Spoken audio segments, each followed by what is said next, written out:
morning and welcome to Rochester in Focus. I'm Lynette Adams. Over the next 2 Sundays, we're revisiting some of the memorable moments this year on Rochester in Focus.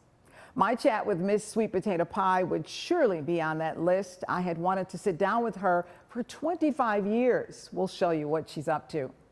Remember Chrissy Dillard, the 9-year-old Rochester karate sensation trying to get to Portugal for the World Karate Championship? Well, she did get there and came in 4th, 5th, and 6th in her 3 events. We enjoyed going to the Pleasant Kitchen Spot on Norton Street. Bishop E.D. Harris opening the restaurant to pass on a legacy to his daughters. And finally, a visit to Goodman Bakes, quite memorable. Owner and chief baker Lucas Santiago put his battle with cancer aside to bake for others.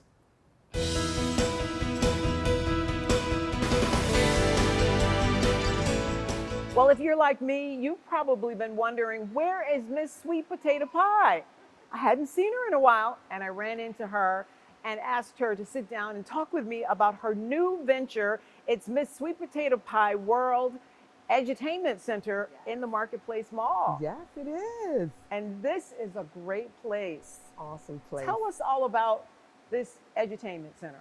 The Edutainment Center is here in Marketplace Mall. It's for early learners, for kids that they can come and be entertained and educated at the same time. So even parents that stay home and educate their kids, they can come in during the day. We teach them different things, how to make slime, how to do this, how to do that. We also have some robotic classes that will be starting here. They can just come and enjoy themselves. We have a game room in the back. We have an area that kids can play. We have the bounce house, we have cotton candy, and during the month of October, we will be adding on the sweet potato pie. It's really along the lines of like Chuck E. Cheese, but another level. Yes, another level, because we need to keep kids interested in education, because education is the only thing that is valuable, to all the children of the world.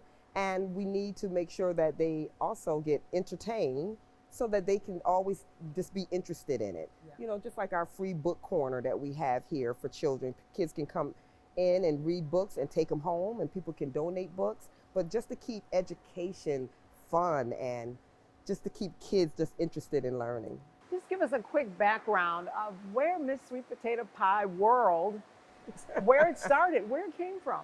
25 years ago, I started doing Miss Sweet Potato Pie. I created a character. The name Sweet is from my grandma.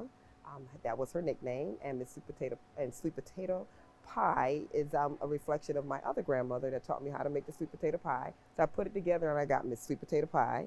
I created the whole concept, the different colors that to represent, because Miss Sweet Potato Pie represents, the season of Thanksgiving and all of that. And I'm also a school teacher, so the whole character just made sense for me.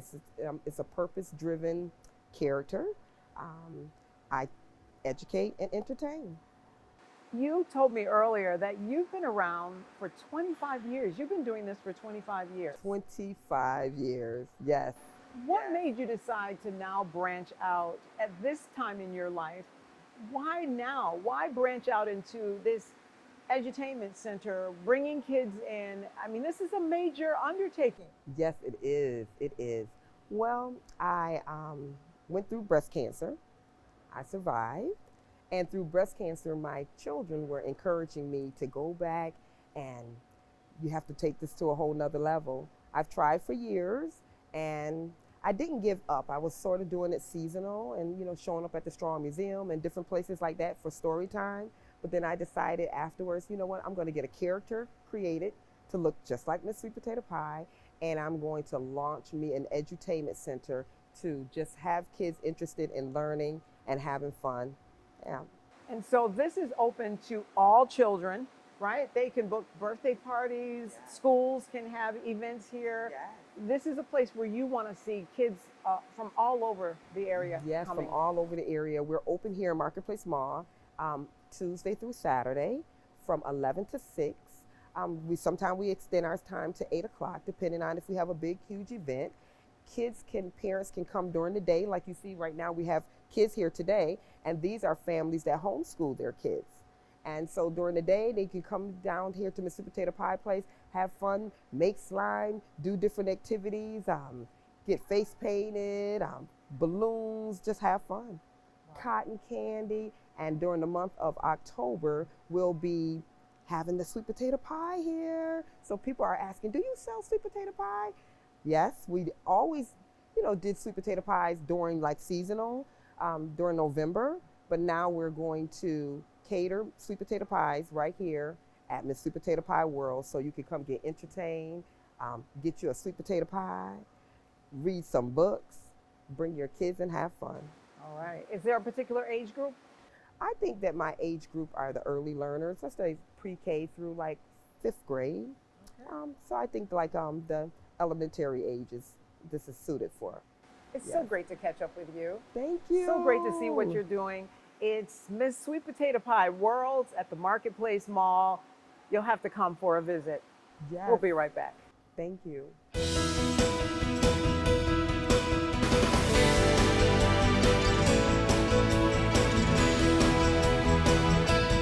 I'm talking with Chrissy Diller. She is in the sport of karate, and her specialties are sparring and weapons, and she's trying to get to the World Championship Games in Portugal the end of next month. Thank you for joining me to talk about karate. You're 9 years old. How long have you been participating in karate? 3 years. 3 years. Tell me what got you into karate.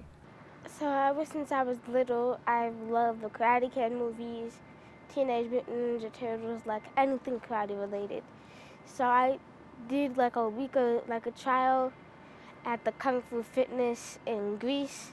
I loved it.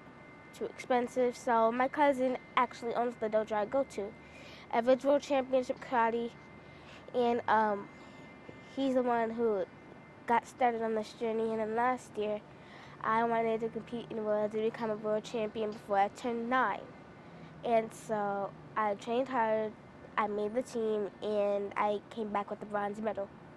How cool was that? It was awesome during the days that we weren't competing, because there's some days like where like the older kids were competing. So I believe I competed that Monday, Thursday, and then that Friday we got our medals and stuff. So on the days that we didn't have to compete, I just hung out with my mom and some of my friends that made the team. So tell me about this year. You're hoping to go to the championship games in Portugal. What does it take to get there? It takes a lot of hard work, a lot of skill, and especially to be an underbelt to going there, it's just a really good experience. So basically, like, I'm only a blue belt, and I'm competing against black belt, which is one of the highest degrees you can get in karate. The highest black belt degree is the 10th degree, which makes you a grandmaster. So you're hoping to go and compete with other young people in your category for a gold medal? Yes. What would that mean to you?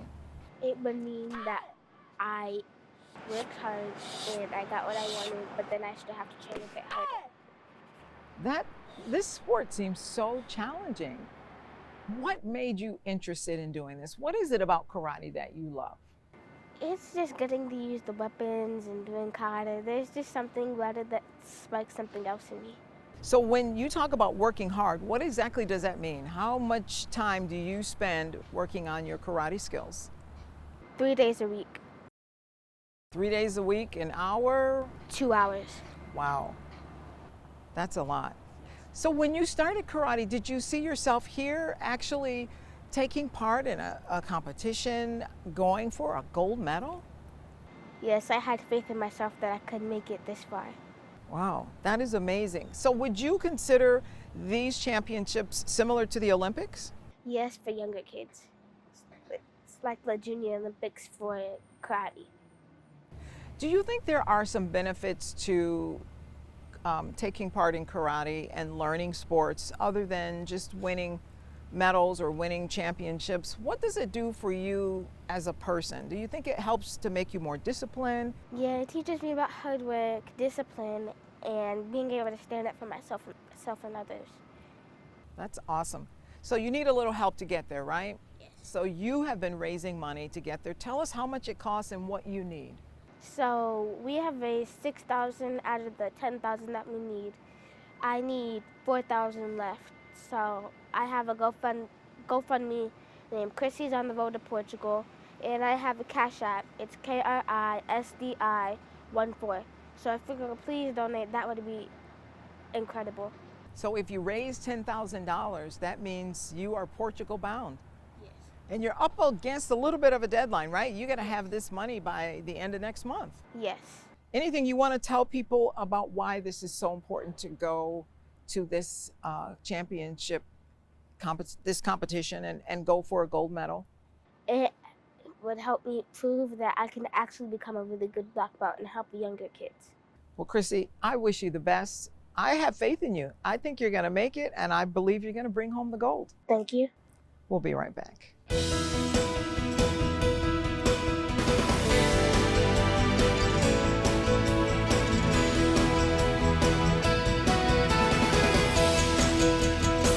We are at the Pleasant Kitchen Spot on Norton Street. It is a brand new restaurant opened by Bishop Edie Harris. And boy, oh boy, the food smells so good. But I just want to ask you, you're a busy bishop at a church, and you opened a restaurant. Why? Well, again, I am busy. It is not just a bishop of the church, but I have a fellowship. I have about 13 churches that I oversee as well, and have other responsibilities as it relates to ministry.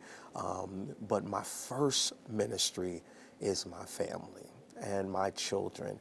They're my first responsibility. The Bible says that charity begins at home and then it spreads abroad. And so I wanted to ensure that my children have legacy. My daughters are really the owners of this restaurant. I'm just the brains behind the operation and get it going, but I want to make sure I leave them legacy. Certainly after you are gone, the church can find another pastor. And, when another pastor come in, another bishop come in, things carry on. So I wanted to make sure there's some security left for my children as they grow older. Well, let's talk about that, because I'm sitting in the bar area. Some would say you're a bishop of a church. How can you have a bar in the restaurant? Well, there are various things that I can say to combat that, if you will. But I would say that this is not the church. This is a business that is open to the public.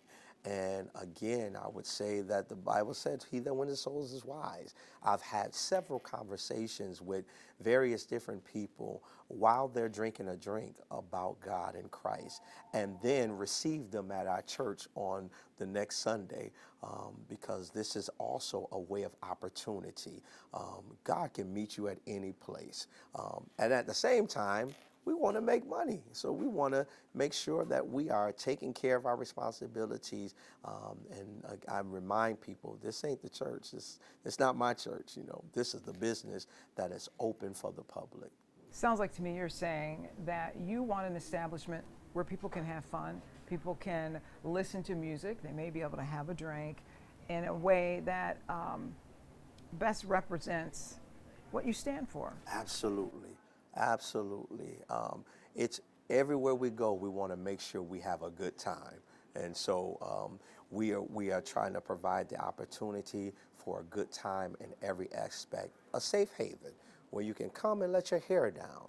And so I invite all the bishops, I invite all the pastors, all the church mothers, everybody come, relax and let your hair down and get some good food, hear some good music, and just enjoy life. So you're saying that it's possible to do both. You can be a believer as well as listen to some jazz, maybe have a drink. Oh, absolutely. I might get some controversy, but I believe, oh Lord, I know they're going to get me on this. Drinking is not a sin. It's not a sin. The Bible says don't get drunk. And so that's just my belief. And maybe others have their own interpretations of that. God bless you. And so if that's your interpretation, if it differs from what mine is, I'm not going to go back and forth with it. But we can still have a good time. Maybe you don't want to have a drink, but you can have some good fish and some good chicken and waffles, and that'll satisfy you. And tell me, what do you hope for your daughters? I hope that my daughters would prosper, and as the scriptures say, and be in good health. I hope that they would grab hold to the mantle that I am establishing and setting for them, and take this to the next level. This can be the beginning of a greater future, maybe a chain of the Pleasant Kitchen spots. I'm already thinking about maybe opening one in South Carolina and expanding it to various different places, maybe even a franchise. This could be the next McDonald's. All right now, and the ages of your daughters are? 27 is my baby. She's still my baby. 27, 12, and 10. So you got a ways to go with ways. 12 and 10. Yes, But Lord. this is something that you can leave for them. Absolutely. And it's wonderful to be here. The food smells delicious. I wish you well. Thank you again for the opportunity. Enjoy it. And we'll be right back.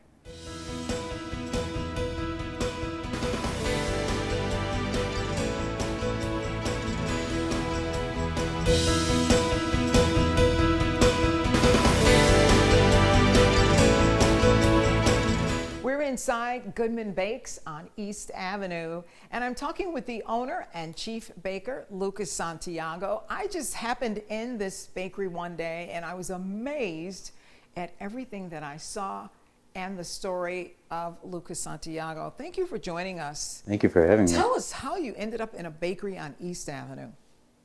It was not expected, I'll tell you that. I was delivering to a friend of mine in the neighborhood, and he happened to walk me over and said, "What do you think about this spot?"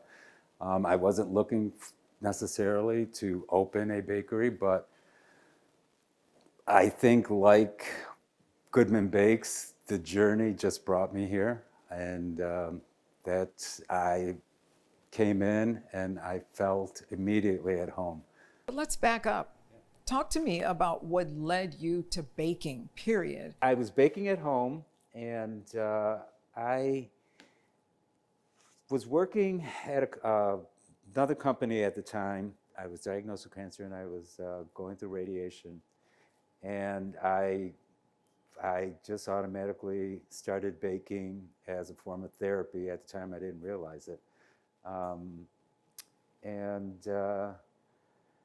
Then the pandemic hit, and it occurred to me one day while I was at work how happy I was at home making pies.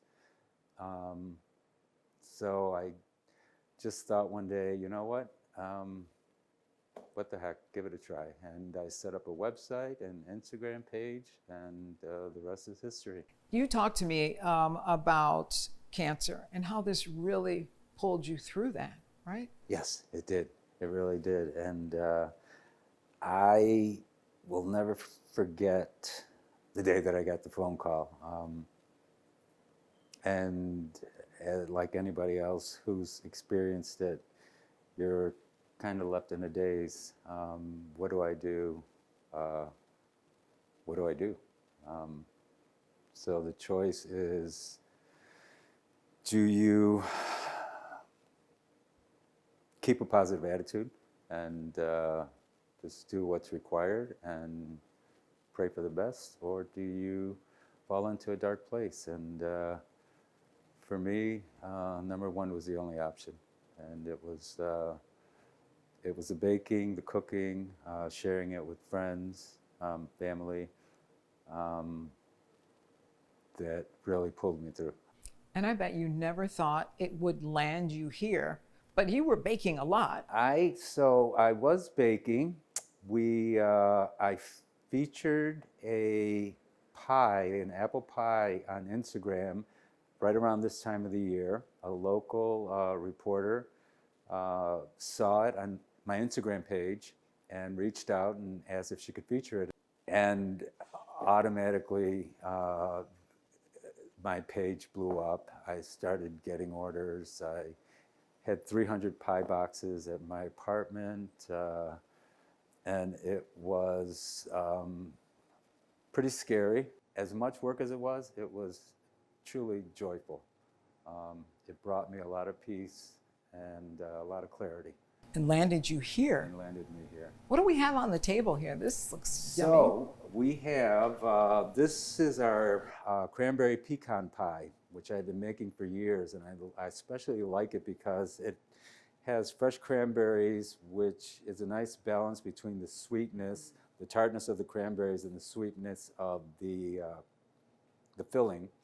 On the end, it's a miso pumpkin pie.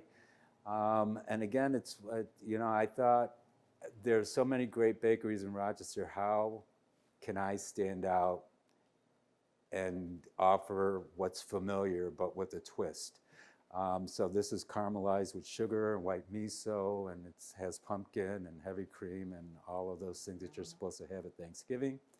And then here we have double crusted apple pie, which you can't mess around with apple pie. I think that is just a classic. If you want one of these, you're going to have to come by Goodman Bakes on East Avenue. You're going to want to try one of these pies. We'll be right back.